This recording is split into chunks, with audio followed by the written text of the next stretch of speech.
What's up, Verso? This is Nati. I'm here with Chingo Bling.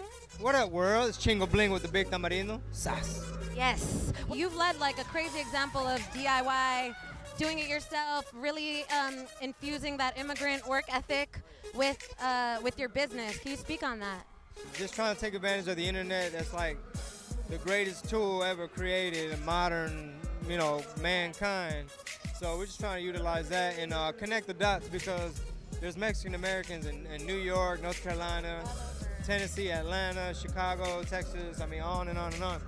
So we just try to be a voice and just entertain and just leverage, use the internet, to leverage being as independent and as powerful independently as possible. Like just cut out as many people as we can because by the time Comedy Central and HBO and Netflix and all these people want this content that we are creating for us, by us. The flavor. Yeah. They all want the flavor. I'm authentic. I am one of the bicultural millennials that all the advertising people want. Yes. I am them. I speak directly to them. So by the time they come to the negotiating table, we want to have as much leverage as possible by saying, hey man, we already got one of the hottest DVDs out. We're already putting out books. We already got this. We already have tours. Like we're just super independent. Are there Mexican American or Latino artists right now who you feel are successful, who deserve it, or are carrying the responsibility of representation and balancing representation? I mean, there's a bunch of artists like that are talented. I mean, Beza's on stage right now. He's super talented, a huge fan base. There's just a lot of people out there. Not everybody's gonna be political. Not everybody's gonna take a stance per se, but not everybody has to. Politics are crazy. Right. Sometimes you got. Well, some might say even just by your presence, that is political, as to rep and for just to be seen, for people to understand.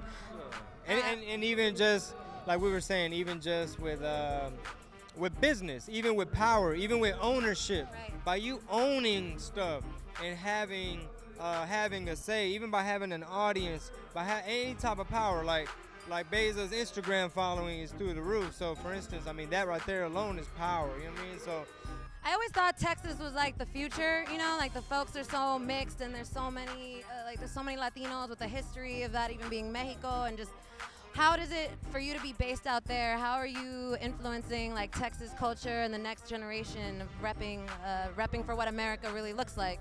I mean, it's a big part of my flavor. Like for instance, this is super off subject, but I was watching this comedian today, Ralphie May. He has like a little southern drawl to him. So to me, that's part of his charm. So you gotta always represent where you're from and where you're at.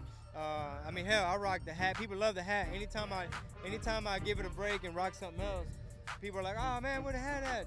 Like today, they're like, where the boots? And it's like, shit. For instance, on my YouTube and social media, I mean, I do a bunch of different characters. I got like a bunch of different wigs. Sometimes I'll just go all out serious and just be like, I'm grateful to be American. This is the best country. We have so much opportunity. You know what I mean? And just be super serious. I might speak at Princeton, which I did recently. Amazing. I did that recently, but then I'll go and act a damn fool. So some of it is like mexploitation. Some of it is like tongue-in-cheek. Some of it does play with stereotypes. But at the same time, those that understand where I'm coming from, they're like, that's just art. Good art divides the audience. And it's cathartic for someone who can understand the experience and be able to use comedy to kind of heal. Yeah, or just even just to be like, hey, y'all remember how it was, da da da da.